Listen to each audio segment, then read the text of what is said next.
자, 지난 시간에 이어서 오늘 비문학하고 오늘 수업이랑 내일 수업이겠지? 내일 수업까지 하면은 뭐 기본적인 틀은 좀 완성이 될 것 같고요. 다음 주부터는 이제 한수국어 교재, 뭔지 한번 샘플 교재 보여드린 적 있을 거야. 그 한수국어로 강의를 좀 진행해 보려고 합니다. 그리고 로비에 나가시면 이거 잘 들으세요. 교재 2권이 있어. 겉표지가 똑같으니까 자기가 뭐 신청했는지는 알죠? 보통 엄매를 많이 신청하셨을 텐데 여기 교재 겉표지가 똑같아요. 밑에 이제 적혀 있으니까 화작이나 엄매 잘 골라서 자기 거 가져가시고, 요거 언제까지 어떻게 제출해라, 요거는 선생님이 요 앞반 애들한테 전달을 못해서 내일 수업 시간에 말씀을 드릴게. 수연이, 서연이, 시연이, 수연이. 수연이는 화작이 엄매야? 챙겨가, 여유 있을 거니까. 너 화작이 엄매야? 화작 선택하신 분 누구 있지? 너는 나가서 가져가. 너무 멀다. 넌 나중에 받아. 화작 드릴게요. 꼭 다 푸세요. 자, 교재를 보시면 이제 지난 시간에 배웠던 거 살짝 점검하고 이제 몇 가지 원리 배우면 이제 끝납니다. 비문학 강의 처음 시작할 때도 말씀드렸듯이 비문학은 개념이 없어요. 자기가 읽고 훈련을 많이 해야 됩니다. 이 앞반 애들 수업하면서도 느낀 건데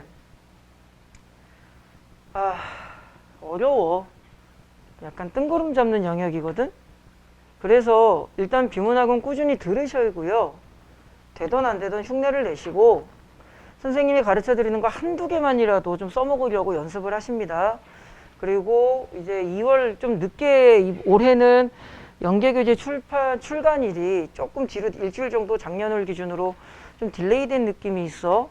그래서 아마 1월 둘째 주 정도나 되지 않을까 싶은데 그때 되면서 EBS 연계교재 분석 들어갈 거고, 미리 하나만 말씀드리면 선생님이 연계교재 분석을 할 때 좀 천천히 나갑니다. 이제 처음 시작하는 부분들을. 그러니까는 고전시가 분석, 그 연계교재 분석 들어갈 때 고전시가 시작할 때 좀 천천히 나가고, 현대시 들어갈 때, 그러니까 각 갈래별로 들어갈 때 좀 천천히 나가. 독해법이라든가 우리가 지난주까지 했었던 요 교재 있죠? 요거 개념어. 요런 것들을 좀 짚으면서 독해 원리 같은 것들을 병행하기 때문에 좀 천천히 나가. 그러다 보니까 선생님 수업 성향이 매년 이게 반복되는 거야. 좀 진도가 좀 늦어져. 그러니까 뒤에 가면 결과론적으로는 다 하는데 앞부분의 진도 속도가 좀 늦어지다 보니까 여러분들이 내신을 좀 신경 쓰셔야 되는 분들한테는 나중에 좀 급해지더라고. 그래서 3월 달쯤에 한 2번 정도 그 진도 보강을 좀 할 예정이야. 연계교재 분석 진도 보강 2번 정도 할 건데, 요일은 월, 화, 수, 목 중에 아무 때나 하루 나오시면 돼. 저는 4일이 다 안 되는데요. 뭐 그런 일은 별로 없을 겁니다. 하루 정도는 되겠지. 설마. 하루는 되지? 그치, 하루는 되겠죠. 근데 이제 그때 가서 다시 말씀드릴 건데, 뭐 목요일 날만 한 40명 와버리고 이러면은 그 노답이라서 조금 조율은 할 거야. 진도 보강이 있을 겁니다. 미리 말씀드리는 겁니다. 연계교재 분석이 들어갈 때 속도가 느리다고 뭐 좀 신경 안 쓰셔도 돼. 그런 건 내가 알아서 할 일이지. 그지? 우리가 지난 시간에 배웠던 거 좀 점검을 해볼게요. 뭐 타이틀은 이렇게 해서 우리가 수능 독서를 하고요. 그 다음에 이제 독해코드 20 플러스라고 그랬는데 요 중에서 10개만 골라서 살짝 짚어봤지? 그 10가지를 다 기억하실 필요도 없어. 어차피 반복해. 냉정하게 말하면은 줄이고 줄였을 때는 한 5가지만 좀 습관적으로 체화를 시켜서 그 5가지 정도만이라도 여러분들이 독해를 하시는 과정에 좀 적용하기를 바래. 계속 이제 추가적으로 나갈 거니까 그 눈으로만 좀 확인하시고, 요걸 가지고 이제 선생님이 지난 시간에 말씀드렸던 것은 지문을 읽을 때는 생각을 해라. 그냥 읽지 마라. 그러니까 여러분들이 항상 생각을 합니다. 인간이라면 누구나. 그리고 뒤에 뭔가를 더 설명을 덧붙여야 되는 상황과 설명을 덧붙이지 않아도 되는 상황이라는 게 있거든. 그런 생각들을 하시라는 거야. 자, 예를 들면 하늘아, 음식 뭐 좋아해?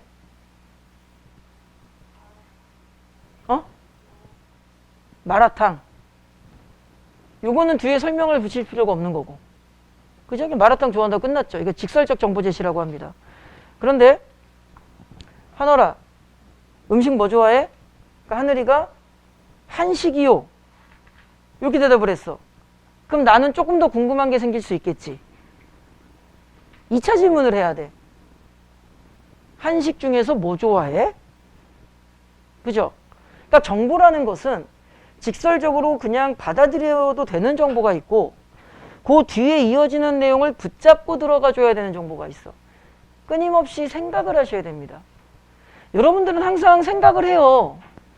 딱 여러분들이 생각 안 할 때가 언제냐면은 국어 문제 풀 때만 생각을 안 해. 국어 영역은 사고력 측정 테스트인데 사고력 측정 테스트의 시험에서 생각을 안 해. 이게 단순하게 직설적으로만 받아들이려고 그래서 그래. 농담으로 드린 말씀이 아닙니다. 여러분들 핸드폰에서 그렇다니까. 어제 우리 민성이 학원에서 자습하라니까 벽에 돼가지고 핸드폰 하더만. 캡처 떠서 사진 보내줬지? 24시간 보고 있어. 유경이가 복도불 안고 간 것도 다 봤어. 괜찮아. 새벽 2시에 와서 내가 껐어. 환하게 켜져 있던데? 그러지 마. 무서운 일이야 그러면. 아니야. 네가 끄고 갔으면 그게 더 무서워. 아니야. 그러지 마. 아니 복도불. 그렇지. 어휴 놀래라. 씨. 야, 나 새벽에 오는데 혼자 오는 무서워가지고 우리 가온이 데리고 왔어. 가온이가 새벽에 자다가 깬 거야. 가온아, 아빠랑 산책 갈까? 가온이가 갑자기? 그러더라. 편의점 투어 가자. 집사람 몰래 데리고 나와가지고 하고 나서 무서워가지고. 내가 귀신 되게 무서워하거든. 진짜로 되게 무서워합니다. 내가 진짜 무서워하는 거 2가지 찾으라 그러면 하나가 귀신이고 하나가 곤충이에요. 풍선, 3개네? 이런 쫄보. 겁나 무서워합니다. 몰라, 그냥 무서워. 나 옛날에 그 얘기 안 해줬나? 에버랜드 갔다가 오는데 나 풍선 진짜 무서워해서 미르가 오니까 풍선 사달라고 해도 안 사줘. 근데 운전을 하고 고속도로 오고 있는데 갑자기 뒤에서 미르가 풍선을 내 얼굴에다가 갖다 댄 거야. 그거 알죠? 에버랜드의 그 은색깔 풍선. 진짜 농담이 아니라 대형 사고 날 뻔했어. 우와! 이씨! 나 우리 미르한테 처음으로 욕했어. 이 씨발! 막. 집사람한테 혼나고 애한테 욕했다고. 풍선 되게 무서워합니다. 곤충 진짜 무서워하고요. 옛날에 내가 텔레비전 하나 해먹은 적이 있습니다. 그래서 집사람이랑 이제 결혼 초기에 약간 빌라 같은 데 살았거든요. 그 당시에. 집사람도 강사였고 나도 강사였어. 퇴근하고 집에 들어갔는데 약간 그게 좀 어떻게 설명하기 애매해. 근데 더운 날이었습니다. 이제 창문을 열어놓고 있었는데 퇴근하고 집에 갔는데 텔레비전 위에 그 옛날 텔레비전 뒤에 이렇게 뚱뚱한 텔레비전 그거였거든. 텔레비전 위에 뭐가 하나 있는 거야. 불 딱 켰는데 뭐지?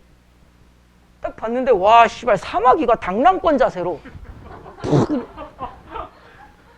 놀래가지고 나도 모르게 옆에 물컵이 있었습니다. 우와 씨. 브라운관 깨지고 유리판 박살나고 문을 쾅 닫고 나왔어. 그러니까 집사람이 그때 거실에 있었거든. 왜 그러니? 들어가 보라고. 뭐 얼굴이 사색이 됐으니까 집사람도 쫄아서 왜 그래요? 사마귀가 있어. 집사람이 잡아줬습니다. 우리 미르 애기였을 때 잠자리 잡아달라고 잠자리채로 잠자리를 딱 잡으면은 나는 못 끄네. 잡기는 합니다. 이게 약간 물질을 이용하는 거니까 도구를 딱 잡은 다음에 미르야 일로 와! 그래. 그럼 미르가 와요. 끄네! 아빠는 난 못 끄네. 근데 미르가 이제 동작이 어설프니까 보통 이게 날개 이렇게 해서 꺼내잖아. 미르는 어떻게 꺼내? 움켜잡다. 나는 그때 분명히 들었어. 빠작! 소리가 났는데 딱 보니까 진짜로 그 잠자리 머리가 동그랗잖아. 머리가 똑 떨어져. 내장 터지고. 가온 미르가 어떻게 할게? 아빠 다시! 그래서 못 잡아요. 곤충 되게 무서워합니다. 근데 이 얘기를 왜 하지 근데? 아닌데? 뭔 얘기하다가 얘 추억에 빠졌지 내가? 무서운 거 첫 번째는 귀신. 불. 에이 너 때문에 씨 괜히 딴 얘기했네. 아무튼 어제 가온 데리고 왔어요. 그 얘기는 왜 했지? 그 얘기는 왜 했지? 이렇게 우리는 항상 인과를 찾아야 돼. 생각을 한단 말이야. 어느 날 하늘이가 되게 좋아하는 오빠가 있어. 있어? 살짝 망설인 것 같은데. 있다고 쳐?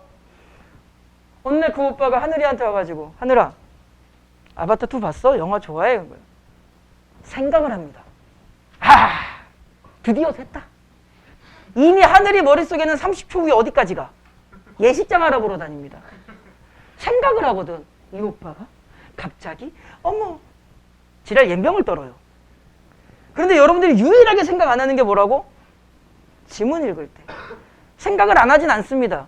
한 가지 생각을 합니다. 아 씨발 몰라. 그거 왜 읽고 있는 거야?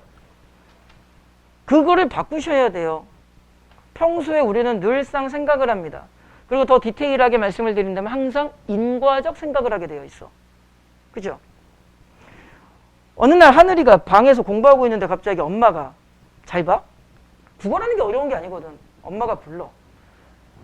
하늘아. 그럼 이제 하늘이 뭐라 그래? 긍정적인 생각을 하기 시작을 해. 뭔가 있구나. 맛있는 게 있다든가 용돈을 주신다든가. 이걸 문학에서 뭐라고 해주는 거야? 어조라고 하는 거야. 어조파악이 그래서 중요한 거야. 그러니까 하늘이는 뭐라 그래? 목소리가 좋으니까 문을 열면서 엄마 왜? 이래. 그런데 어느 날 엄마가 하늘이를 부르는데 야, 너가 무슨 하늘이니? 근데 최하늘이니? 2년을 가르쳤는데 이름을 모릅니다. 갑자기 엄마가 성까지 붙여서 불러. 심지어 그 앞에다가 호명까지 해. 야, 최하늘. 절대로 하늘이는 문을 안 열어. 많은 생각을 합니다. 그러면서 인간은 뭔가 무서우면 단절을 시키거든? 절대로 문을 열지 않아. 문을 닫아놓은 상태에서 이렇게 이야기를 해. 왜? 이런데. 그러니까 여기서 이제 엄마가 뭐라 그래? 나와봐. 나가면 안 되죠, 이제. 인간은 누구나 예측을 하고 생각을 해. 여러분들이 유일하게 그걸 안 하는 게 뭐라고? 국어. 이거 할 땐 안 해요. 정말 중요한 이야기야. 생각을 하셔야 됩니다. 생각을. 이게 그 얘기 드렸던 거죠. 그죠? 필기 살짝 되어 있는 부분들 보시고 생각을 하셔야 됩니다. 이건 필요 없고요. 여기에서는 이제 선생님이 이제 수능의 어떤 기본 구조라든가 그 다음에 등급에 맞추어서 우리가 어떤 식으로 순서를 잡아서 강의를 진행하는가 그런 부분들을 말씀을 드렸었고요. 이거는 이제 지문의 전체 구조를 잠깐 말씀드렸던 내용이고 어렵지 않죠?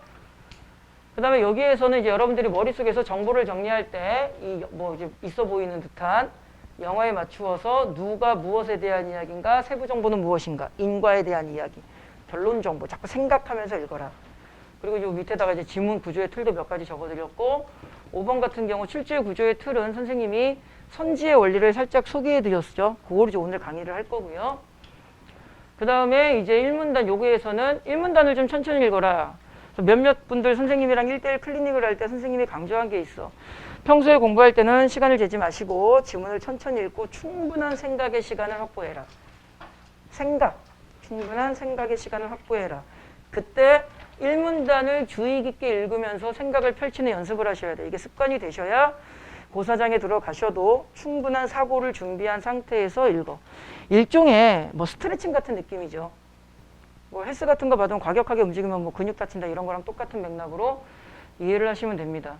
평소에 공부하실 때 1문단 읽고 나중에 선생님이 훑어 읽기라는 것까지 말씀드릴 건데 일단 그거는 다음 단계에서 할 거고 평소에 과제물을 하시던 개인적인 기출문제를 푸시던 시간제서 하는 거 하지 말라고 1문단을 읽고 좀 많은 생각을 하면서 뒷내용을 생각하면서 예측하면서 읽는 연습 다시 한번 강조 1문단을 천천히 읽고 생각하곤 후에 본문을 읽는 그 연습을 하셔야 돼. 비문학은 똑똑하다고 잘하는 게 아니야. 내가 정해진 루틴대로 사고의 흐름을 펼쳐낼 수 있는가? 그 연습을 하셔야 됩니다. 국어 영역은 두 개라고 보시면 돼요. 이거는 선생님이 개인적으로 하는 건데 그냥 개인적으로 내가 보는 국어는요. 훈련의 영역과 지식의 영역이 있어. 이 지식의 영역 같은 경우는 이제 뭐가 되겠어? 문학 개념어 같은 건 알아야죠. 역설법, 반어법은 알아야 될 거 아니야. 두 번째 뭐가 있는 거야? 언매를 선택하시는 분들만. 문법이죠. 이건 지식의 영역이야. 세 번째 뭐가 있는 거야? 요거는 조금 애매한데 EBS 연계문학에 내용 정리가 들어있어야 돼. 훈련의 영역이 뭘까? 이게 독서야. 물론 이제 문학도 독해에 대한 훈련의 영역일 수 있으나 기본적으로 간단하게 말씀드린다면 비문학 독서 영역은 훈련의 영역이야. 지식의 영역이 아닙니다. 그래서 누차 말씀드리는 게 뭐야? 선생님이 전달해드리는 내용에 몇 가지만 써먹는 느낌. 그 몇 가지가 익숙해지면 둘 중에 하나. 좀 더 다른 것도 써먹어 볼까? 아니면은 그 몇 가지를 가지고 나만의 스타일로 변형을 할까? 항상 이 생각을 하는 거야. 그 몇 가지를 찾기 위해서 우리는 연습을 하는 거야. 그리고 수업 시간에는 지문의 속도가 빠를 수가 없어요. 이것저것 설명을 할 게 많기 때문에. 그러니까 수업 시간에 이 읽는 양만으로는 학습량은 절대 충족이 안 되지. 본인이 직접 좀 양을 늘리셔야 돼. 그래서 과제물 드리는 거고, 오늘 과제물 안 내신 분들은 그동안 즐거웠습니다. 좋은 학원 찾으셔서 좋은 성적 받으시기를 바랍니다. 자, 그래서 오늘은 이제 뭐 할 거냐면은요, 교재 12페이지야. 다 잘라버릴 거야, 씨. 어차피 막말로, 씨. 민성이가 내는 수강료나 태연이가 내는 수강료나 속된 말로 나한테는 통장에 돈만 들어오면 되는데 다 잘라버릴 거야. 대기자들 다 받아버릴 거야.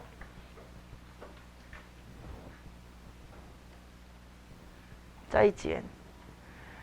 자, 지시어 연결의 활용과 중심정보 파악. 여기서부터 할 건데요. 상당히 중요한 내용입니다. 이게 어떻게 중요할까? 우리가 수업의 목표를 일단 1단계로 놓고 본다면은 중요한 정보를 중요하다 빼 정신 차려 이 새끼야. 아, 이게 발음이 꼬이냐. 이 아빠네들 수업하다 보니까 시간이 되게 빡빡하더라고. 그래서 마음이 급해서 그래. 중요한 정보를 잘 선별해내는 게 일단 1단계잖아. 그때 어떤 게 중요할까? 이게 잘 기준이 없잖아. 그러니까 뭐 내가 보기엔 이게 중요하고 내가 보기엔 저게 중요해. 왜? 모르겠어. 그냥 나는 그래. 그러니까 그런 식으로만 읽으면 안 되니까 그래도 출제자가 사용하는 패턴, 그거를 좀 이용해 볼 법한 요소들. 그 중에서 우리는 요거 하나만 배우는 거야. 뭐? 지시어. 상당히 쉬운 겁니다. 여러분들도 다 아는 내용일 거야. 자, 요런 건 알죠? 그러나 민성아, A라는 정보가 나오고요. B라는 정보가 나왔는데 그 사이에 그러나가 있어. 무슨 관계지? 두 개가 반대, 대립이죠. 굳이 따지면은 앞이 중요할까? 뒤가 중요할까? 뒤가 중요하겠지. 옛날에는 그래서 어떻게 가르쳤냐면 수능이 쉬웠을 때. 그러나가 나오면 앞정보는 버려라, 뒷정보에 단어를 찾아라, 그 단어만 가지고도 문제가 풀린다, 이렇게 가르친 적도 있어. 요즘은 수능의 패턴이 너무 많이 바뀌고 이 영어가 절대평가로 화다닥 무너져 버리면서 작년 수능이죠. 이제는 2022년 11월 봤던 수능에 영어 1등급, 2등급, 3등급의 숫자를 모아보니까 47%가 나옵니다. 그 전년도 수능은 50%가 나왔어. 이게 무슨 차이가 있니? 이게 영어가 이렇게 나와버리면 안 돼요. 그러니까 국어가 어려워졌죠. 미리 하나만 더 말씀드리면 여러분들 선생님이 방학 때마다 강조드렸던 거 있죠. 탐구 공부 좀 잘하시라고. 아마 올해 수능에서 탐구가 좀 어려울 겁니다. 왜 그럴까? 국어가 그 변별력을 다 가지고 온 거야. 지난 2년 동안. 근데 이게 너무 국어가 어려워지니까 이제 불만이 생기지.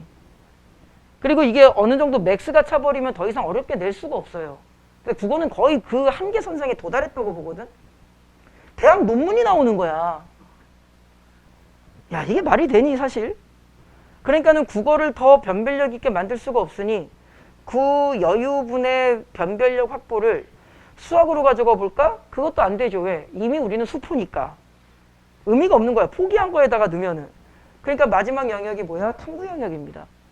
원래는 탐구 영역이 그렇게 어렵게 나오질 않았죠. 왜 그럴까? 선택적 역차별이 생기기 때문에. 사회문화는 쉽게 내고 세계사는 어렵게 내면은 세계에서 선택한 학생들만 피를 보는 상황이 벌어지잖아. 더군다나 사탐 영역은 11개 영역인데, 그죠? 그러니까 탐구가 변별력의 중심으로 활용될 수는 없었어. 선택적 역차별 때문에. 근데 지금은 방법이 없으니 올해 수능에서도 탐구 영역이 좀 까다롭게 나올 가능성이 있다라고 생각을 하시고, 사실 뭐 여기 이과 같은 경우에서는 뭐 지구과학 같은 경우나 생명과학 같은 경우는 좀 문과적 성향이 강하죠. 좀 암기 중심으로 갈 건데 그 물리 쪽이나 화학 쪽은 좀 까다롭게 나올 가능성이 있다고 봅니다. 이게 내가 한 말이 아니라 그 과탐 전문가들이 한 말입니다. 내가 과탐을 어떻게 알아? 자, 다시 이쪽으로 올게요. 중요도를 찾을 겁니다. 채무자의 잘못으로 계약 내용이 실행되지 못해요. 이거를 조금 다른 정보들, 여러분들이 실제로 머릿속에 사고를 펼쳐나가는 일련의 과정들을 좀 같이 볼 겁니다. 계약 위반이 발생하면 이게 무슨 정보가 되는 거죠? 사실 여러분들이 지금 이 정도까지 생각하면서 읽지는 않아요. 그래서 뭐라고 말씀을 드리는 거야? 한 문장 한 문장 생각하며 천천히 읽어라. 내가 생각해낼 수 있는 마지막 그거 하나까지 다 생각을 해보는 거야. 조건이 나오죠? 조건이 나오면 반드시 거기에 대한 뭐가 나오는 거야? 결과가 나오는 거야. 그 결과가 뭐래요? 자, 조건 정보가 뭡니다? 계약 위반이 발생했답니다. 그러면은 채권자가, 자, 여기서 팁을 하나 말씀드리면, 올해 수능에서는 이제 참고로 이건 필기하실 필요가 없어요. 수능에 나오는 독서 영역의 사회 영역은 세 가지로 갈라집니다. 법지문이 이건 필기하실 필요 없습니다. 알아봐야 더 잘 읽히는 것도 아니야. 법지문이 나오든가 경제지문이 나오든가 일반 사회지문이 나오든가 세 가지가 나오는데 작년도죠. 이제는 올해는 2023년이니까 작년도에는 선생님이 학생들한테 무엇을 강조했냐면은 법지문을 강조했습니다. 실제로 법이 나왔고요. 대단한 강사죠. 나오면 뭐하냐? 와, 법이다. 여기까지밖에 안 돼요. 그 애들이 다 그래. 와, 선생님 말씀하신 대로 법지문이 나왔어요. 그래, 잘 풀었니? 아니요, 그냥 그게 나왔다고요. 그잖아. 사실 이해해. 법지문 나온다 해서 법지문 나왔는데 그 다음은 읽어야지 뭐. 올해 수능에서는 경제지문이지 않을까라고 아직은 정말 빠른 예상이지만 왜 그러냐면 이게 좀 교차적으로 많이 나오거든요. 일반 사회가 좀 제일 안 나오고.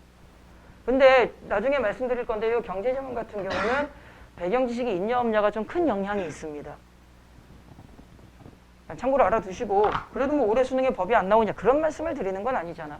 그래서 좀 꼼꼼하게 다 공부를 해야겠죠. 법지문 같은 경우는요. 이게 지문의 성향이 있습니다. 자세하게 말씀드리면 뭐하는데 예를 들어서 어떤 생명과학 지문이 나왔다. 그럼 보통 이제 동물 또는 인간의 메커니즘이 나와. 근데 그 메커니즘이 우리의 신체가 독립적으로 움직이는 경우는 별로 없죠. 자율신경계가 별로 없어요. 다 영향을 주고받는 일종의 인과적 메커니즘이 나와. 그러니까 생명과학적 지문이 나오면은요, 정보가 다 연결돼요. 인과성으로. 그 부분들을 찾아서 읽으시면 돼요. 지구과학적 지문이 나왔다 그럼 뭐가 나와요? 보통 천체를 건드리는 지문이 많이 나온다든가 지구의 특성, 중력 건드린다든가 간혹 가다가 지질학. 좀 정해져 있습니다. 그때 이제 법지문 같은 경우는 여러 가지가 있는데 그 중에 하나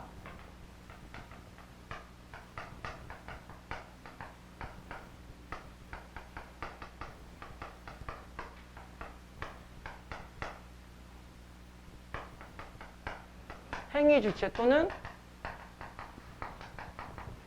행위의 대상을 건드리는 오류 선지를 주의하시면 좋습니다. 이런 디테일한 것들은 이제 계속 선생님이 수업을 진행하면서 말씀을 드릴 거야.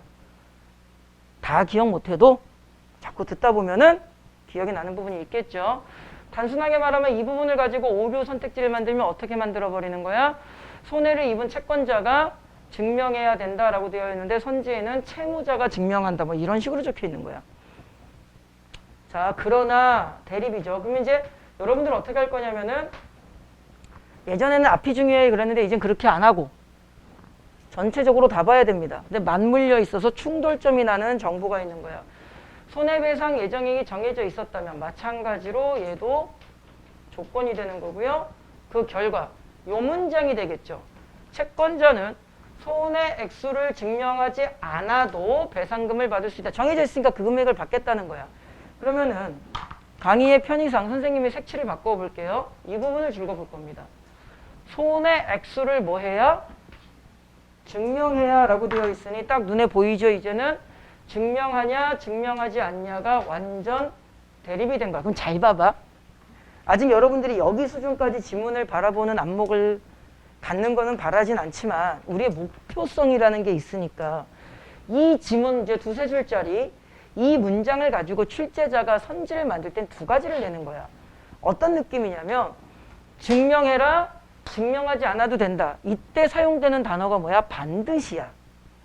어떤 식으로 만드는 거야? 패턴을 보시면은요. 이럴 경우에 출제 패턴을 보시면 이런 단어를 쓰는 거야. 틀렸겠죠?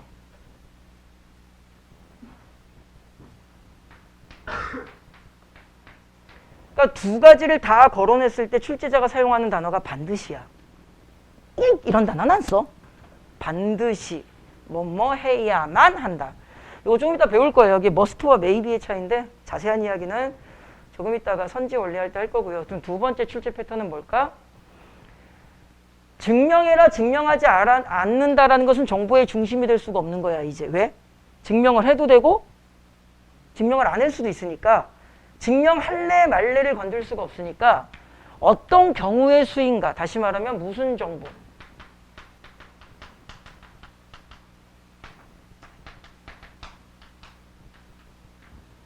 조건 정보 중심으로 출제가 되는 거야. 따라서 이 지문을 가지고 출제의 빈출 포인트를 잡는다면 조건, 대학 위반이 발생했을 때 증명을 할 건데 언제는 손해배상 예정이 있었다면 이 부분이 출제 포인트로 사용될 가능성이 많게 되는 거야. 결론은 여러분들이 지금 이 정도 수준까지 분석하라는 말씀은 아닙니다. 읽으면서 한 가지만 기억하시면 돼요. 생각을 하세요. 뭐가 중요할까? 출제자가 뭘 건드릴까? 한 가지 더, 모든 문장을 건드리지 않아. 필요한 정보, 핵심 정보를 건드릴 거야. 그래서 우리가 연습하고 있는 게 뭐라고? 그거를 찾아내는 연습을 하는 거야. 두 번째, 그런데라는 지문을 보시면 뭐 이 정도는 우리가 사실은 다 알죠. 그런데는 앞정보와 뒷정보가 이제 바뀌어 나갈 때 흔히 우리는 뭐라고 해주는 거야? 전환이라고 해주는 거죠. 그래서 보통 예전에는 이제 도식, 접속어의 도식이라 그래서 이제 그런데라는 연결어 나오면 이렇게 뭐 모양을 그려라 이런 말 하는데 요즘에는 이제 저런 강의는 잘 하지 않습니다. 바빠 죽겠는데 언제 적어 그리고 있어. 자, A라는 정보가 있고요. 뒤로 이어지면서 B라는 정보가 있을 때 그 사이에 그런데라는 연결어가 쓰여져 있다는 말은 앞 내용에서 뒷 내용으로 내용이 좀 바뀐다는 거야. 이걸 이제 어렵게 강의했을 경우에는 앞 정보가 유도 정보고 뭐 뒷 정보가 핵심 정보고 이렇게 가르치는데 그런 거 필요 없고 충분히 여러분들이 공감을 하실 거야. 이 B, 그런데 뒤에 있는 정보가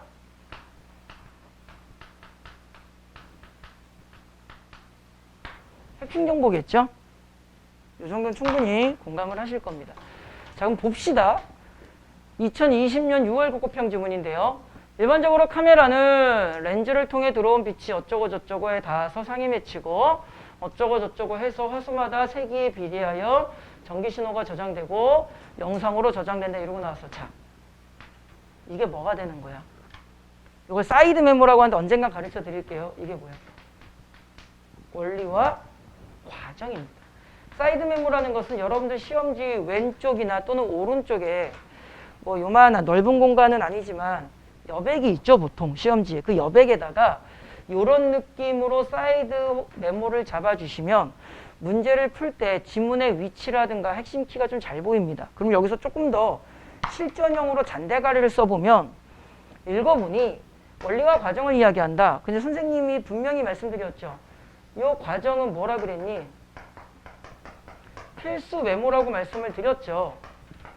과정형 진술이 나왔을 경우에는 순서 왜곡 같은 경우에 오답 선지가 많기 때문에 시각적으로 좀 체크를 해주셔야 되는데 뭐 두 줄밖에 없으니까 이제 본인이 이제 평소 스타일을 만드셔야 돼. 메모를 하시든가 아니면은 최소한 넘버링을 붙일 건데 조심하셔야 되는 게 이런 문장입니다. 렌즈, 빛, 이미지 센서 뭐 이렇게 보이죠? 일단 이 렌즈가 먼저 나오고 그 다음에 이렇게 빛이 들어오는 거지. 이거 맞아 틀려? 틀리죠? 넘버링을 붙일 때는 조금 조심하셔서 센스를 발동하셔야지. 이 정도는 이해되잖아. 렌즈를 통해 들어온 빛이잖아. 그러니까 뭐가 넘버링 1번이 되어야 돼? 그렇죠. 빛이 1번이 되는 거고. 그게 렌즈가 2번의 키가 되는 거고. 이미지 센서가 3번이 되는 거고. 상이 맺히는 게 4번. 뭐 넘버링은 그냥 자기 마음껏 붙이면 돼요. 한 점에 대한 위치인 화소마다 빛의 색이 발생한 전기 신호가 발생할 거고. 그게 영상으로 저장되는군. 자, 그렇게 넘버링을 붙이는 거야. 이걸 내가 다 외우고 기억하면서 읽을 필요가 없겠지. 그냥 사이드 메모만 적어주시고 문제를 푸는데 카메라에 상이 맺히는 과정을 건드리는 선지가 있다면 사이드 메모를 확인해서 넘버링을 가지고 선지랑 맞추면 돼. 그죠? 결론은 수능 비문학이라는 것은 일종의 오픈북이야. 내가 지문을 다 읽고 외우고 기억해서 푸는 게 아닙니다. 무슨 말인지 충분히 이해하실 겁니다. 자, 그리고 나서 우리 수업의 목적, 여기 다음에 연결어가 뭐가 나왔어? 그런 데가 나왔어. 전환을 할 건데, 자 보세요. 그냥 이렇게 되는데, 그런데 그게 중요한 게 아니라 카메라가 뭐 하면, 흔들리면, 자 요거를 좀 다른 식으로 접근해 볼까요? 문제가 나오는 거. 이거는 비문학의 원리, 요 정도는 좀 잘 이용하세요. 문제가 나오면은 그 뒤에 둘 중에 하나의 정보가 소술되게 되어 있어. 어떻게? 자, 이런 느낌이야. 민성아, 좋아하는 음식이 뭐야?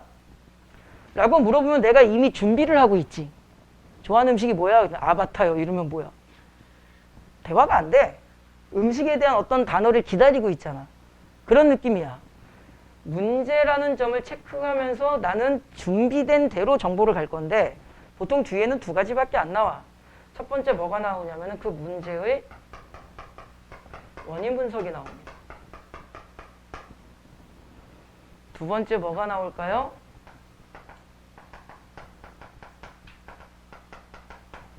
해결책이 나옵니다. 1번이 많이 나올까? 2번이 많이 나올까? 민성아, 찍어보자. 응? 얘가 훨씬 더 많이 나옵니다. 원인 분석 잘 안 나와요. 자, 그러면은 그 준비된 자세로 여기까지가 문제 상황인 거야. 이때 언제 카메라가 흔들리는 문제 상황일 때 OIS 기술 얘가 뭐가 되는 거야? 어쩌고 저쩌고 해서 소수로 보니까 안정된다 이렇게 되어 있죠. 그럼 여기에서의 핵심 키는 뭐가 되는 거야? 일반적으로 이래. 그런데 뒤가 더 중요해. 문제가 나왔네. 그 중에서도 해결책이 더 중요하겠지. 그래서 무게의 중심추를 옮기면서 이 지문의 핵심 키는 뭐가 되는 거야? OIS 기술이 되는 거야. 이런 느낌으로 정보를 잡아주시면 되겠지. 몇 가지 것들을 좀 겹쳐서 가르쳐드려. 과정 나왔을 때 최소한 넘버링이라도 해라. 생각하면서 읽어라. 문제가 나오면 뭐가 나올까? 읽어보니 해결책이고 그렇다면 핵심어는 OIS 기술이군. 요렇게. 그 다음에 아래쪽을 보시면 즉, 다시 말해 뭐 이렇게 되어 있는데 일단은 기초 개념은 여러분들이 충분히 아는 걸 거야. 민성아, 즉이라는 연결어가 나오면 어떤 상황이 벌어지지? 여기다 적어야겠다. A와 B가 동일 정보를 줄 건데 요거를 굳이 설명을 조금 붙이면 A에서 랄랄랄랄라 이야기했어. B에서도 똑같은 단어와 똑같이 랄랄랄랄라 이러고 얘기할까? 아니겠죠. 정보는 동일하나 앞에서 뒤로 넘어올 때 추가 정보가 생기는 경우도 있으나 이제 그런 거는 좀 빼고 재진술의 키워드가 사용될 거야. 그리고 선생님이 앞으로 재진술이라는 용어를 상당히 많이 쓸 겁니다. 수능의 가장 기초 베이스라고 보기 때문에 그때 선생님이 재진술이라고 하면은 여러분들 동어 회피라는 말을 좀 같이 떠올려 주세요. 같은 단어를 사용하지 않는다라고 좀 같이 잡아주시면 좋을 것 같아. 강의를 진행하면서 좀 선생님들에게 동어 회피라는 말을 더 많이 쓰고 싶은데 이게 입에 좀 익숙하지 않아가지고 재진술보다는 동어 회피라는 단어가 조금 더 여러분들이 이해하시기 좋을 거야. 예빈아, 옆에 있는 애 줘라. 와, 어차피 곧 나를 떠나래가. 벌써 이별을 준비하나? 하지만 세잔의 작품은 예술가의 주관적 인상을 붉은색과 회색 등의 색채와 기하학적 형태로 표현한 미메시스일 수 있다. 잘 보세요. 미메시스란 미주가리 삐빠빠 이렇게 이제 개념이 나왔어요.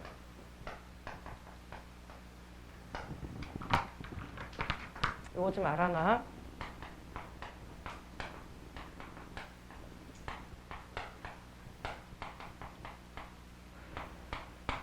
어떤 마인드로 여러분들이 비문학의 개념어를 이해하시면 되냐면 일반 개념어가 있는 거야.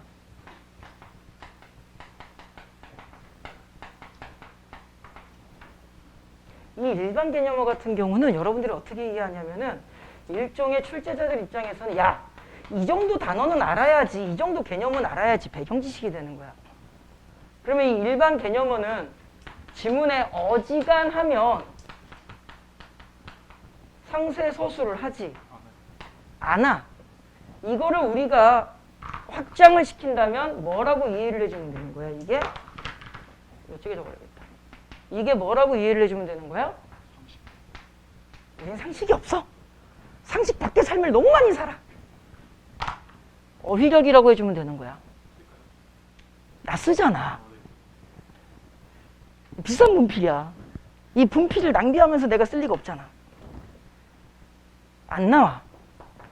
대신에 뭐는 제시하겠어? 특수개념어라고 보통 선생님이 표현을 합니다. 어떤 정말 전문적 개념어. 여기는 뭐가 되겠어? 그 전문적 개념어가.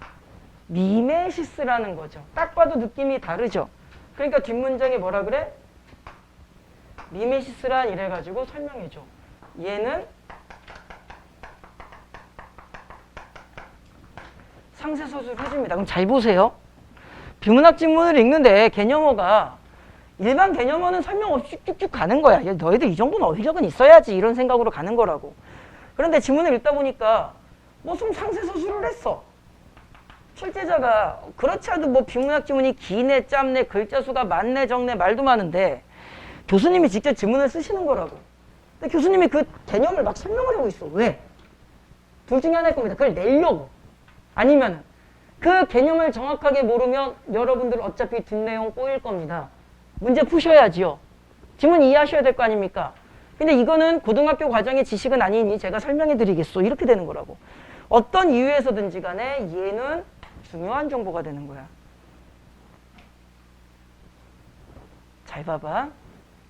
하지만 세잔의 작품은 세잔 이제 사람 이름인데 예술가의 잘 보세요. 주관적 인상을 이게 이제 일반 개념어가 되는 거야. 주관적 인상이 뭐야? 이걸 정확하게 잡으면서 읽어야 돼. 그래서 또 한 번 말씀드리는데 평소에 읽을 때 천천히 하나씩 잡으면서 읽으세요. 그래야 어휘력이 늘지. 주관적 인상이 뭐야?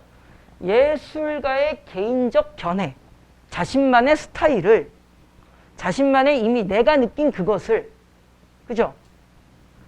붉은 색과 회색 등의 색채와 기하학적 형태로. 민성아, 이과니까 너 기하하잖아. 미적하니? 그래, 오늘부터 그냥 기하해. 기하학적 형태가 뭘까? 응? 도형, 공간 도형. 실제로 뭐 몬드리안이나 칸딘스키 같은 경우는 네모, 세모 이런 식으로 그림을 많이 그린다고. 잡으셔야 돼. 설명을 안 한다고. 기하학이 뭔지. 수험생이 이 정도는 알지 않니? 라고. 근데 그런 것들이 모르는데 읽으면은 어떤 느낌이야? 나중에 읽어도 무슨 소리인지 모르는 거야. 단어를 알아야. 영어도 똑같죠. 단어를 알아야 이해가 되잖아. 개인적인 느낌을 도형으로 표현한 미메시스다. 이렇게 되는 거야. 그럼 잘 봐. 지금부터 집중해야 돼. 미메시스라는 개념을 설명했는데 여기 연결어가 뭐가 나왔어? 즉이 나왔어. 선생님이 여기에다가 이꼴 표시를 해볼게. 앞문장을 잘 보세요. 미메시스란 주체의 행위를 바라보는 주체, 요 문장. 세계를 바라보는 주체, 그게 누구겠어? 예술가겠죠. 그죠? 그가 바라본 주관적 인상, 그게 뭐야? 관념이겠죠. 추상적인 거야. 나의 느낌. 그것을 무슨 형태? 색채와 기하학적 형태로 그걸 뭐 한 거야? 관념을 보이게 만들어준 거야. 잘 따라와. 그죠? 그 다음에 집중해 끝까지. 즉 감각될 수 없는 것. 자, 용어를 잡아야죠. 일반 개념어야. 감각적이 될 수 없다. 이게 무슨 말이야? 우리가 문학할 때 했죠. 감각이라고 적혀 있으면 뭐 떠올리라 그랬니? 오감을 떠올리라. 심상을 떠올리라. 시각, 청각, 후각, 촉각, 미각. 감각될 수 없는 것. 내가 눈으로 보든가 귀로 듣든가 손으로 만지든가 할 수 없는 것. 그럼 구체적인 걸까? 추상적인 걸까? 추상적이다. 추상이라는 단어를 일반 개념어야. 추상이라는 단어를 지문에서 뭐라고 쓴 거야? 관념이라고 쓴 거야. 그럼 이 관념이라는 표현과 즉 이꼴 재진술 감각될 수 없는 것은 똑같은 말이 되는 거고 주관적 인상이라는 말도 같은 맥락으로 보는 거야. 잘 따라와봐. 그리고 나서 그것을 기하학적 형태로, 여러분들 좀 모양을 바꿔드릴게요. 색채와 기하학적 형태로 구현한대, 표현한대. 그게 뭐 한다는 뜻이야? 재현한다는 건데, 즉 어떻게? 감각 가능한 것으로 재현한다, 구현한다, 말만 바꾼 거야. 근데 가만히 보니까 다시 말해. 뭘 자꾸 또 말해. 다시 이 꼴. 세잔의 작품은 눈에 보이는 특정의 사과가 아닌 예술가의 시선에 포착된 것. 그게 뭐가 돼? 주관적 인상이 되는 거고. 곧 자연의 생명력과 농부의 삶. 이런 게 되는 거죠. 그럼 잘 보세요. 정말 복잡한 것 같은데 단어를 정리하니 간단하게 줄이면 이해를 하면서 읽으면 어떻게 서술하고 있다는 거야? 얘는 미메시스란, 세잔의 작품은 미메시스인데 이렇게 정리해볼까? 키워드만 정리하면 세잔의 작품은 미메시스인데 이 미메시스는 특이 개념어야. 근데 미메시스가 뭐냐고? 추상적인 것을 어떻게? 감각적인 것, 구체적이고 감각적인 것으로 표현하는 거야. 그래서 수업의 편의상 추상적인 이미지의 단어를 선생님이 동그라미로 묶어본 거고 구체적인 감각적인이라는 표현을 네모로 묶어본 거야. 지문을 왜 여러분들께서 평소에 비문학 공부하실 때 천천히 읽어야 되냐고? 이렇게 찾으셔야 돼. 그래야 사고력이 발전해. 한 가지 더. A와 B가 동일하죠. 그럼 여러분들이 이걸 읽으면서 보세요.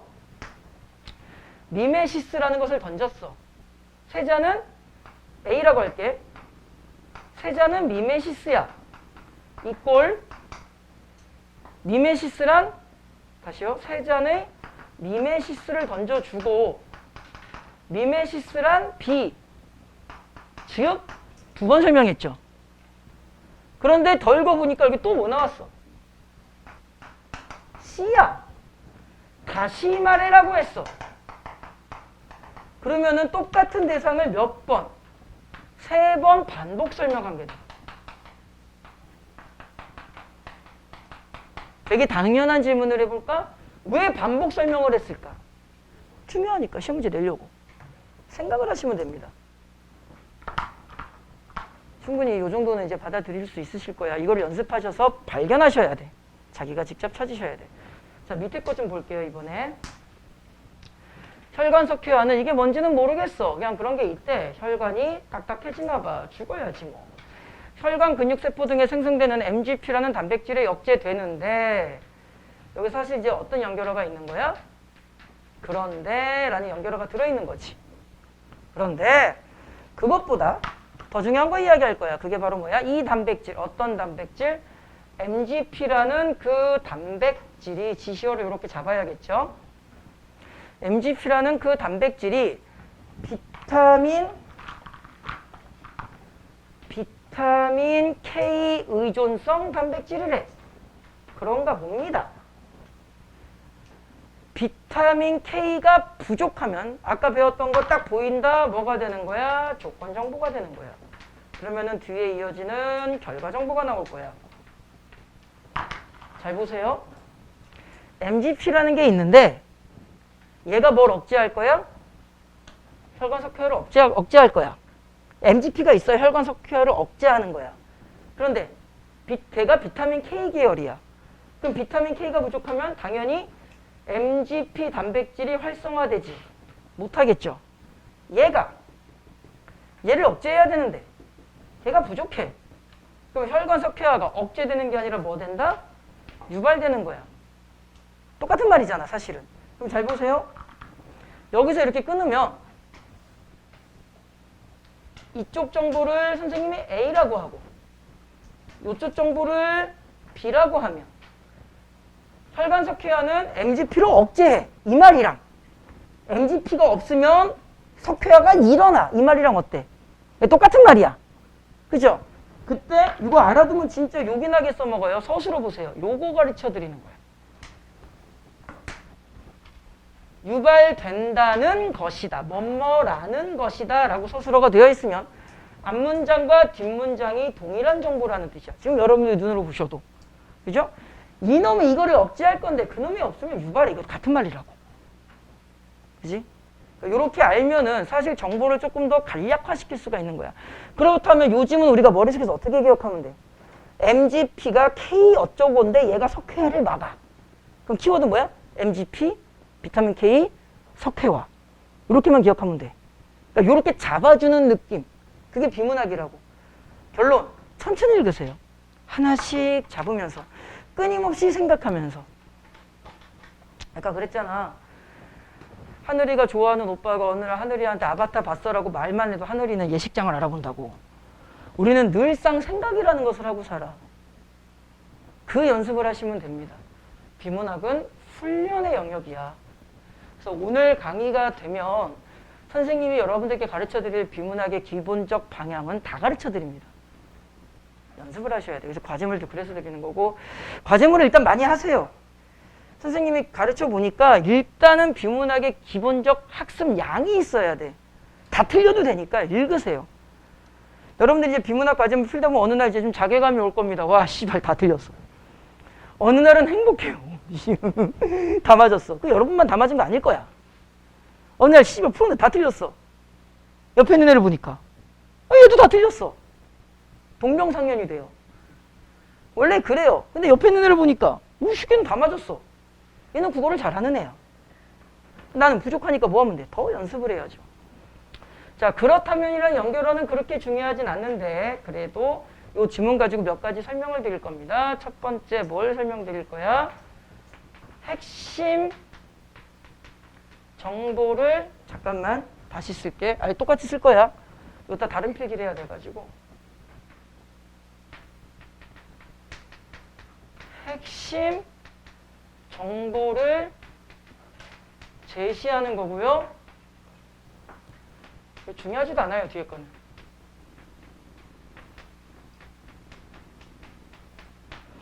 의문형 문장을 사용합니다. 개 쉬워. 그렇다면 뭐 앞에 무슨 말을 했나 보죠? 무슨 말을 했는지 잘 모르겠어. 아무튼 뭘 얘기를 했어. 그렇다면 이름 짓기는 어떻게 해야 될까? 이게 뭐야? 이게 핵심 내용이죠. 의문형 잘 봐. 지금부터 잘 들어. 생각을 해야 돼. 그렇다면 이름 짓기는 어떻게 딱 읽고 넘어가는 게 아니라 생각하는 거야. 이게 핵심입니다. 그 다음 잘 봐. 뒷문장을 보니까 여기서부터 여기까지인데 어떤 단어가 정말 여러분들의 독해에 필요한 단어일까? 먼저라는 단어가 필요한 거야. 그러니까 여러분들은 이제 천천히 선생님 수업에 좀 적응을 하신다면 앞으로도 상당히 많이 질문할 겁니다. 먼저 대상의 특성이 잘 드러나도록 표현된다. 여기까지구나, 문장이. 딱 한 다음에 학생들한테 내가 상당히 많이 물어봐요. 뭐가 내 눈에 제일 먼저 들어와야 될까? 하면 애들이 뭐 특성 이런 걸 대답합니다. 저건 누구나 찾아. 저런 단어들의 조합만으로는 여러분들의 독해력이 세밀해지지가 않아요. 끊임없이 생각하는 거라 그랬죠. 어떤 단어가 더 무겁게 받아들여져야 돼? 먼저라는 단어가 더 무겁게 받아들여져야 돼. 그러면은 핵심 정보는 이름은 어떻게 지어야 되니? how to를 이야기할 건데 먼저라는 것을 보니까 따라서 핵심 정보는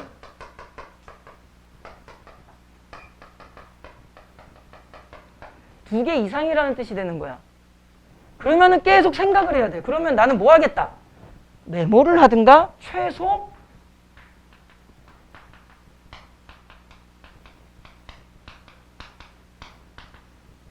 넘버링을 고려해야겠다. 생각을 해야 된다고. 어느 날 하늘이가 좋아하는 오빠가 하늘아 내일 시간 있어? 같이 영화 보러 갈래? 하늘이는 뭐라고 대답할 거야? 하늘아 뭐라고 대답할 거야? 안 가? 네가 좋아하는 오빠인데? 시간이 없어도 만들어야지. 웃자고 소니까 부모님 돌아가시지 않을 바에야 가야지. 학원이 중요해? 그날이 수능이더라도 가야지. 왜? 재수하면 되니까. 오빠인데. 그럼 이제 하늘이 오늘 무슨 준비할 거야? 잘 때 팩도 좀 하고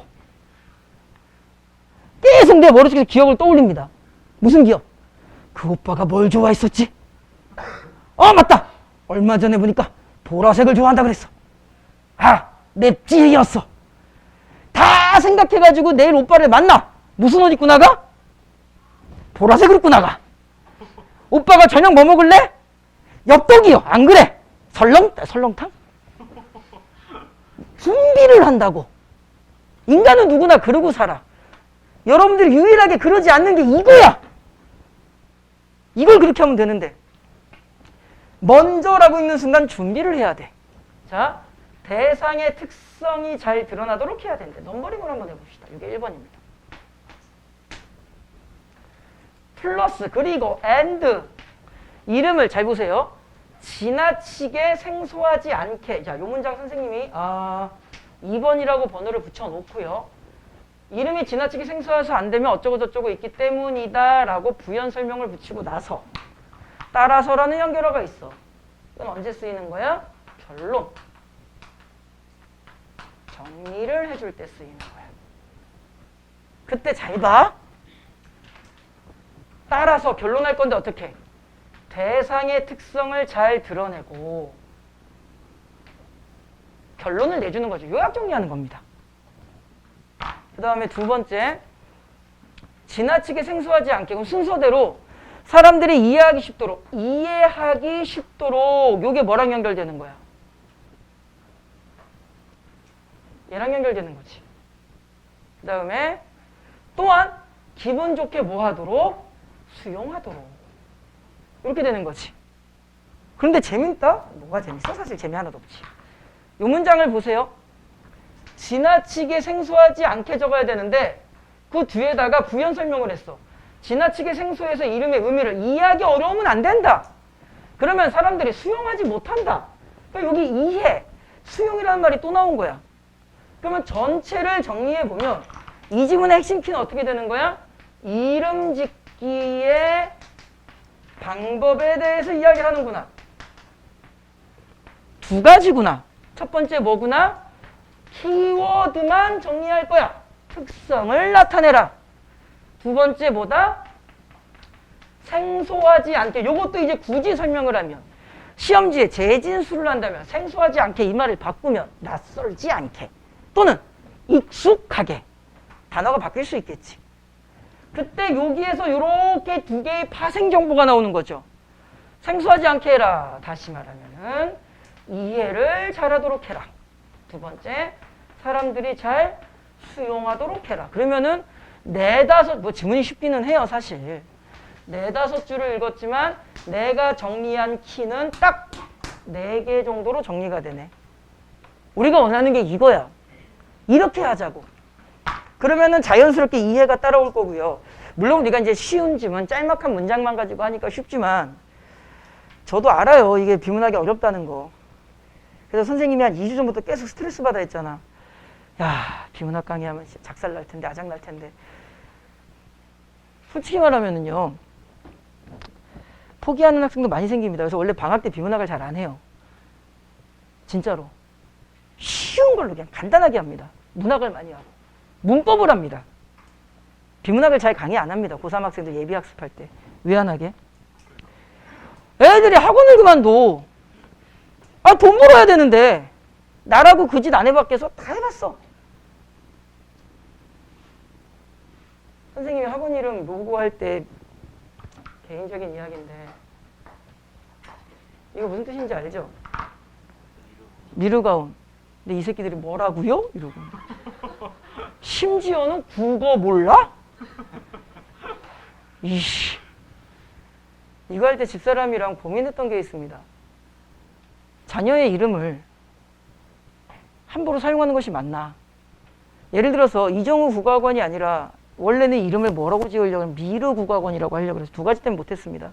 첫 번째가 가온이가 아빠 난 뭐냐? 막 이러고. 두 번째가 내가 학원을 운영하면서 내가 하는 운영이 마음에 안 들고 네 학원이 불만족스러우면 여러분들 욕을 합니다. 그럼 뭐 건성고, 화원고, 국정고 가가지고 이제 뭐라 그래? 야, 니네 학원 좋냐? 야, 이정호 씨발 졸라 별로야. 못 가르쳐. 이 새끼 맨날 김수진 얘기만 해. 맞잖아. 야, 내가 김수진 얘기만 하는 게 맞다는 게 아니라 욕을 하잖아. 그치? 근데 이게 막 학원 이름이 미르국어학원이면 야, 미르 씨발 졸라 못 가르쳐. 우리 애가 무슨 잘못이야? 아빠 잘못 만난 죄밖에 없어. 그래서 아이들의 입에서 함부로 이름을 거론시키는 게 좀 그래가지고 이름을 이렇게 했는데 선생님이 왜 로고를 이걸 만들었을까?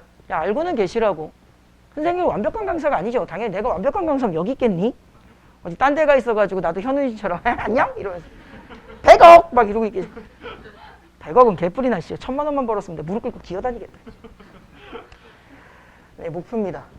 한 달에 1000만 원 벌어서 1년 동안 빡시게 땡겨가지고 라오스 가자. 내가 알아봤거든? 라오스에서 조금만 아꼈으면 1000만 원이면 1년치 생활 예산이 나온대. 한 끼 칼국수가 거의 800원이래. 물론 칼국수만 먹고 살 순 없어. 근데 거기서 한식, 내 유튜브 진짜 많이 봤거든. 한식당의 김치찌개가 7,000원이야. 그래서 요즘에 연습하고 있습니다. 쌀국수에 나를 맞추고 있어. 아, 7,000원이면 혹시 우리나라나 그 나라나. 도찐이 개찐이지. 그럴 거면 씨 우리나라에서 살지. 요즘에 쌀국수를 요즘에 열심히 먹고 있습니다. 그 생각도 해봤는데 그 원자재 수급이나 이런 게 러시아, 우크라이나, 씨발 푸틴 개새 잘 안 된다 그러더라고. 라오스가 또 이제 물가가 너무 상승해. 내가 이 얘기를 왜 하니 갑자기? 좀 덜 부끄러우려고 노력을 하는 거야. 내가 이제 최선의 강사는 아니죠. 왜 이 말씀을 드릴까? 내가 노력하는 만큼 나는 노력하는 이유가 하나야. 돈 벌려고. 그러니까 여러분들도 노력을 하셔야 됩니다. 비문학을 하는 것보다는 문학을 좀 쉽게 가르치고 문법을 가르치는 게 더 좋아요, 사실은. 더 아이들을 홀딩 붙잡고 뭔가 좀 여러분들 입장에서 좀 배우는 느낌이 더 큽니다. 내가 몰라서 비문학을 할까? 나도 알죠. 뭐 나라고 뭐 돈이 많아? 쇼핑 가가지고 여기서 저기까지 다 주세요 이런 말 해? 못해. 나 얼마 전에 샤인머스켓이 아니라 그 뭐야? 그 개떡 같은 과일이던데. 그 무슨 개떡 마냥 이렇게 생겨가지고 검은 거. 안에 씨 졸라 큰 거 있잖아. 아보카도. 이름을 잘 몰라가지고. 아보카도를 먹어본 적이 없어. 그래가지고 이거만 검게 되더라고요. 그래서 얼마 전에 이제 마트에 갔는데 아보카도가 딱 있는데 되게 비싸. 나 한 번도 못 먹어봐가지고. 솔직히 이제 졸업생이 부모님께서 감사하다고 주셨는데 그 아보카도인 줄 모르고 난 장식품인 줄 알았어. 이거 나 유튜브 찍는데. 진짜 내 살다가 그렇게 고급진 과일 선물 세트를 처음 받아봤습니다. 진짜 너무 고급진 거야. 사과 두 개, 뭐 오렌지 두 개, 막 한라봉, 막 뭐 멜론 막 다 들어있어. 그렇게 고급진 걸 처음 받아봤어. 맛있더라고. 많이는 못 먹었습니다. 조금 이제 먹다가 남은 거 이렇게 집에 가니까 주더라고. 맛있는데 집사람도 나도 이 시계 뭐 검정색 돌덩어리 같은 게 두 개가 들어있는 거야. 만지니까 좀 말랑말랑해. 집사람이 나한테 물어보더라고. 이게 뭐야? 그래서 몰라. 냄새도 안 나요, 그 아보카도가. 근데 어리석게도 잘라볼까 이런 고민을 안 하고 나도 모르게 이건 그냥 데코레이션? 그랬더만 집사람이 하고 그거를 그냥 방치를 했으면 이게 너무 이게 뭐 썩는 느낌? 이렇게 돼가지고 나중에 알았습니다. 나중에 우리 집에 처형이 놀러 왔는데 우리 처형이 보더만 어머 아보카도 좋은 거 왜 이렇게 상했어? 그러더라고. 그게 뭐라고요? 돌? 아보카도! 그러더라고. 사장님 돈이 없어. 그때 이제 그래서 이제 아보카도 그때 야 우리 한번 먹어보자. 진짜 조금만 뻥부터 10번을 들었다 놨다. 두 가지 때문에 그래. 첫 번째 먹어본 적도 없으니 이 낯설음에 대한 두려움. 두 번째 비싸. 그리고 막 그 앞에 서가지고 한참 인터넷 검색해봤어. 아보카도 먹는 법. 뭐 김에 싸서 먹는 사람도 있고 뭐 그걸 뭐 이상한 잡식성의 인간이니까. 근데 전부 다 뭐 고급진 고소함. 근데 딱 어디에서 막혔냐면 고소함에서 막혔어. 왜 과일이 고소해? 그럴 거면 내가 아몬드를 먹지. 아몬드는 더 싼데. 안 먹어. 속으로는 뭐야? 너무 비싸. 나도 돈을 되게 좋아하는 사람이야. 돈 벌려고 여러분들 가르치는 거고 1,000만 원 벌어서 라오스를 준비하고 있는 사람이야. 내가 준비하는 거 대신에 노력하는 만큼 여러분들도 하셔야 되고요. 공부는 언제까지 하는 거야? 될 때까지 하는 거야. 될 때까지. 내가 지문 몇 개 읽어봤는데 안 된다고 포기하시지 말고. 솔직히 말하면 비문학을 수업 준비를 하면서 내 양심과 현실이 충돌을 합니다. 할까? 말까? 뒤에 교재 이제 우리가 실전 지문 들어갈 거거든요. 상당히 어려운 게 들어있습니다. 최근 기출이 들어있어. 진짜 고민 많이 했어요. 최근 기출로 할까? 아니면 좀 옛날 거, 좀 쉬운 거 그걸로 할까? 근데 왜 일부러 어려운 걸 넣었을까? 이거 어려운 걸 해야 되니까. 여러분들 3월 모의고 성적 진짜 안 나올 겁니다. 세부교가 있어요. 안 나왔어. 큰일 났다. 내 방학 때 한다고 했는데 어떡하지? 방법을 강구하는 학생. 큰일 났다. 빨리 포기해야지. 길을 찾아 떠나는 학생. 문해충. 아무 생각이 없어. 야, 너 5등급이야. 오. 너 4등급이야. 오, 내가 얘보다 잘 봤어. 이 지랄하고 자빠졌어. 솔직히 말씀드리면 얘네들을 미안한 표현인데 걸러내려는 거예요. 아니, 등급으로 걸러낸다는 뜻이 아니죠. 할 놈이 좀 제대로 끝까지 좀 할 놈만. 여러분들의 수강료를 가지고 미르 가온이를 키우고 미르 가온이한테 공부 열심히 하라고 말을 하는데 우리 가온이 더군다나 안과 의사가 된대. 두 손을 꼭 잡고 이야기했습니다. 망상이다. 우리 가온 이 집사람 옆에서 뭐라고 해 나한테. 왜 자라나는 새싹에 제초제를 뿌리냐. 우리 가온이가 안과 의사가 될 수 있지 않느냐. 그래서 집사람한테 그랬어. 뜻한 바를 다 이루지 못한다. 잘 봐라. 얘가 농구선수가 되겠냐고. 성장발달센터에 갔다 왔거든요. 성장 주사를 맞습니다.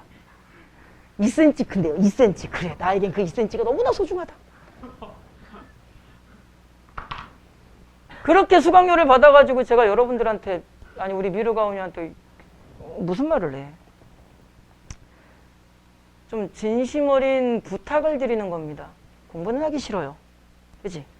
그래도 하세요. 포기할 용기 없으면 사람은 하는 거야. 이유가 뭔지는 몰라. 여러분들 막연하게나마 대학은 가야겠거니라고 생각을 하시잖아. 대학을 가야지. 대한민국이니까. 학벌사회니까.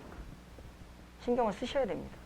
하다 보면 돼요. 언제까지 하냐고? 될 때까지. 그러니까 천천히 읽으세요. 분명히 말씀드렸잖아. 과제물 많으면 선생님한테 오세요. 고민을 해보면 되잖아, 서로. 내가 니네보단 국어에 대해서는 잘 알겠지. 그죠? 자, 그 다음에 다음 페이지로 넘어가 봅시다. 반면, 특히, 다만 세 가지가 있죠. 전부 다 별표 칠 거야. 전부 다 별표 칠 거야. 선생님이 개인적으로 강조하는 겁니다. 출제율이 높은 포지션에서 많이 보이기 때문에 그렇죠. 뭐 반면, 특히, 다만이란 연결어가 있으면 무조건 출제되느냐 그 말씀은 아니고 좀 출제되는 어떤 빈출 키워드입니다. 자, 예를 들어서 요거부터 봅시다. 반면은 A가 있고요. B가 있을 때 정보가 대립됩니다.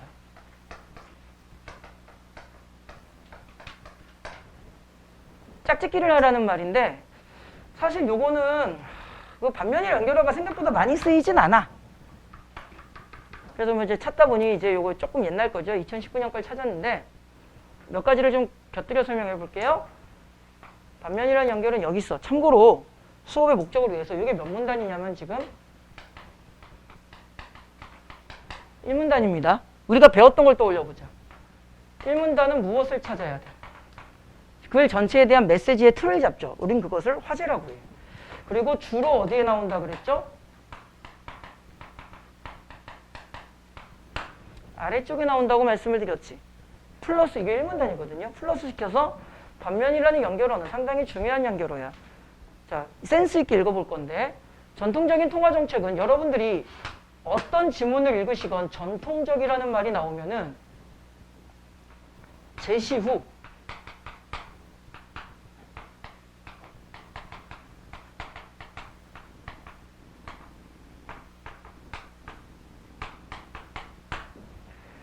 제시 후 변화 정보로 넘어가.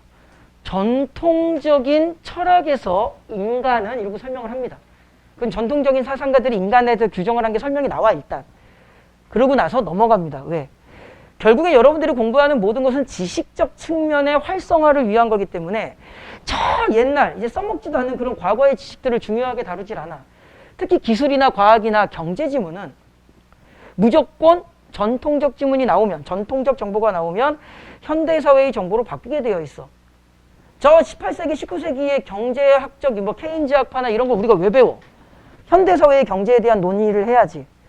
저 뉴턴의 고전역학 중요하죠. 근데 고전역학이 나중에 뭘로 바뀌어? 양자역학으로 바뀐다고. 그러면은 출제자 입장에서는 고전역학만 설명할 수 없는 거야. 왜? 증명은 못했으나 양자역학이 등장했고 그것을 기정사실로 받아들이니까 현대사회에서는 양자역학까지 건드려줘야 된다고. 그래서 전통적인 어쩌고저쩌고 나오면 그 부분에 대한 설명을 한 후에 무조건 변화정보로 넘어갑니다. 근데 요건 이제 1문 단위라서 거기까지 넘어갈 수가 없죠. 그냥 간단하게 끄는 거야. 정책금리를 활용하여 물가를 안정시키고 경제 안정을 도모하는 것을 목표로 하는데 경기가 잘 보세요. 경기가 뭐 되었을 때? 경기 너무 뜨거워. 금리를 뭐 할 거야? 올릴 거야. 경기가 너무 과열된 거니까 진정시킨다는 말은 좀 다운그레이드 시킨다는 뜻이야. 금리를 인상으로 시장 금리도 높아질 거야.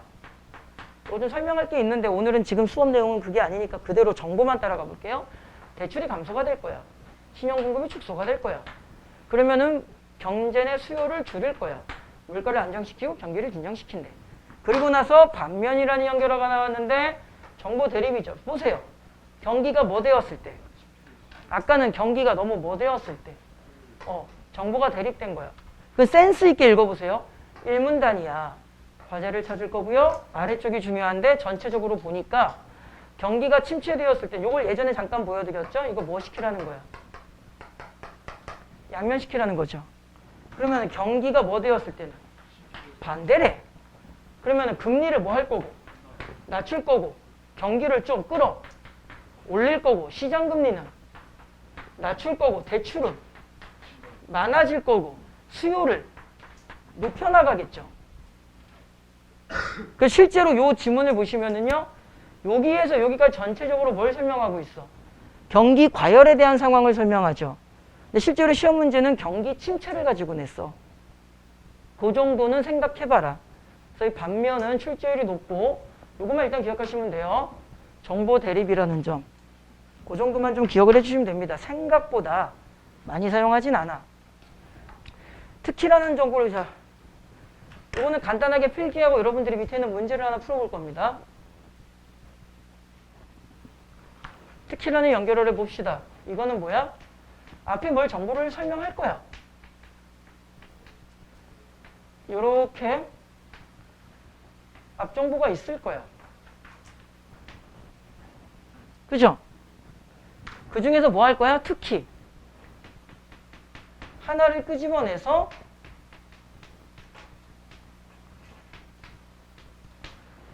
강조할 때 특히라는 말을 쓰겠지. 그러니까 별표야. 왜? 강조할 때 쓰인다니까. 출제자도 강조하고 싶은 거죠. 이거 한번 풀어봐.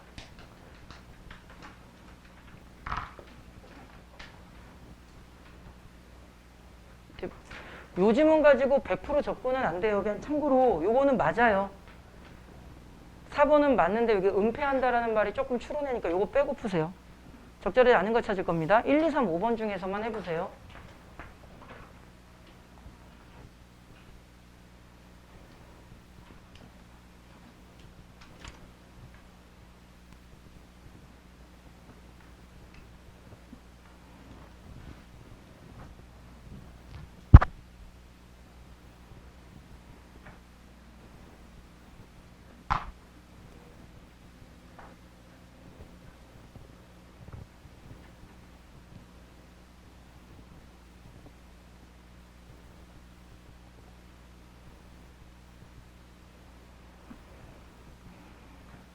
인성아 풀었어? 몇 번? 1번. 시간이 없으니까 좀 빨리 할게요. 1번. 간단하게만 해볼게. 특히 강조점.